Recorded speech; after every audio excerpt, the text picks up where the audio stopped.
Hey everyone, Richard here, Metal Fan. Bringing you guys a little video, and before I get to that, I just want to say I'm sorry I haven't made any videos lately. Just been very busy lately with work and a bunch of other shit. But yeah, bringing you guys a new video, and I've seen a lot of people on YouTube already. Some people are starting to do their end of the year album lists. Obviously, I saw one of my favorite YouTubers, Cover Killer Nation, do his top 10 worst albums of the year, and a lot of people are doing their, like I said, a lot of people are starting to do their end of the year lists, like either disappointing albums, honorable mentions, top whatever the fuck albums. But yeah, today we're gonna start with the top 5 worst or disappointing albums of 2014.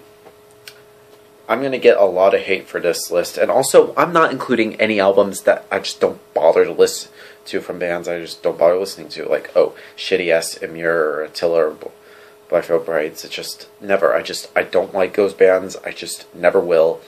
So yeah, deal with that. But yeah, let's get this started, shall we?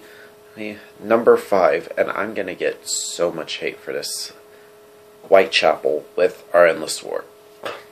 Now, a lot of people are probably like, Richard, why'd you pick the new Whitechapel? It's sick, and you bought it and you gave it a review. And yep, I did buy the album. See, there it is. But yeah, I mean, I thought after listening to it at first, I thought it was pretty solid. I thought was it going to be a step up from Self-Titled, which was a decent album. I wasn't really big on it, but I still somewhat enjoyed the album. But anyway, with Our Endless War, I mean, after listening to it a couple more times, it just felt like it didn't really go anywhere for me. It felt like it just stood in one spot. And I mean, there's a few good songs. Like, I really enjoyed Mono, which is pretty much one of my favorite songs on the album. I mean, and like I said, there's a few decent moments here and there, but as a whole, it just pretty much let me down. I mean, I thought the Self-Titled album was pretty solid, but this just, it just was a big letdown for me. And I feel like Whitechapel, it kind of went downhill after A New Era of Corruption, in my honest opinion, to be quite honest with you guys. And yeah, moving on. Number 4, Fozzie with Do You Want to Start a War? Now, this was an album I went with an open mind a little bit. I mean, to be quite honest, I'm not a huge fan of Fozzie. I mean, I like Chris Jericho and his wrestling career with WWE, but yeah, it's a different story. But anyway, and I actually owned the first Fozzie album. Plus, I thought the last album, Sin and Bones, was decent. I mean, it didn't really blow my mind, but there was some pretty good songs. But this album didn't really impress me at all. It just felt like most of the songs sound the same, in my honest opinion. I just didn't really dig it as much as I wanted to dig it. Right. Number 3, we have The Pretty Reckless with Going to Hell. Now, like with Fozzie, I'm not a huge fan of this band then either. I mean, I also went with this album with an open mind. I mean, then this album just wasn't really a good album. It just didn't really impress me at all.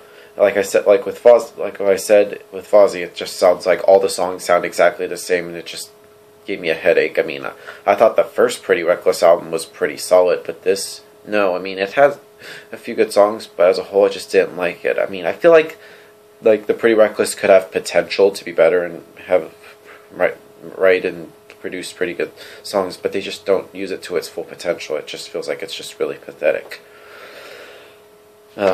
Number 2, we have In This Moment with their new album, Black Widow.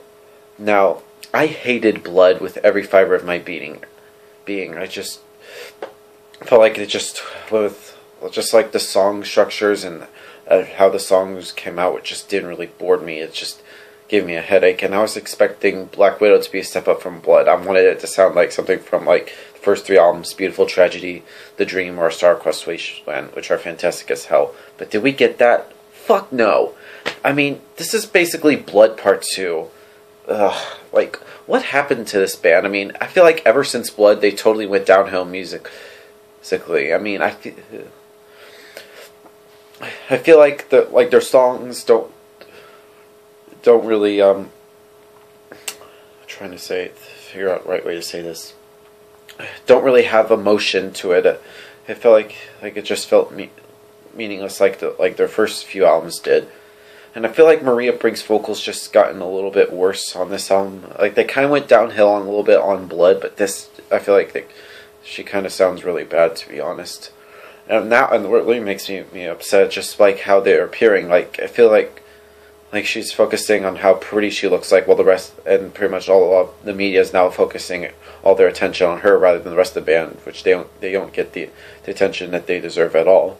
I feel like Maria Briggs turning into like the fucking metal version of Lady Gaga. God, for fuck's sake. Ugh. I mean, for me, I'll just stick to the first 3 albums. I mean, and this album is not even the worst album I've heard all year. Not at all. Now we get to number 1. Well, in my opinion, the worst album to come out this year. In Flames with Siren Charms. Oh my god. Oh. This album was just bad. It's just sucked ass. Period. I was expecting it to be a step up from Sounds of a Playground Fading, but this album this album sucks. Just very generic. Like, all the songs just sound very generic, mediocre, and bland. It's just a really big snooze fest from start to finish. Ugh. Like, what happened to In Flames? Seriously. They used to be one of my personal favorite bands of all time, and pretty much one of the best bands of the whole Swedish melodic death metal movement. I mean, I know after Claveman they kind of went with more of an alternative sound. I didn't mind the last 5 albums, which I didn't mind most of their stuff. It just was really fantastic. But Siren Charms was a huge letdown. I just didn't really enjoy that album a lot. There's nothing good about it at all. Period. Ugh. But yeah, I would rant on it some more, but yeah, I just want to end it right there. So yeah, that's pretty much my top 5 disappointing albums for you guys. So yeah, what are you guys' disappointing albums? I would like to hear that. So yeah, that's just my little video. Thank you guys for watching. See you guys later. Keep it metal.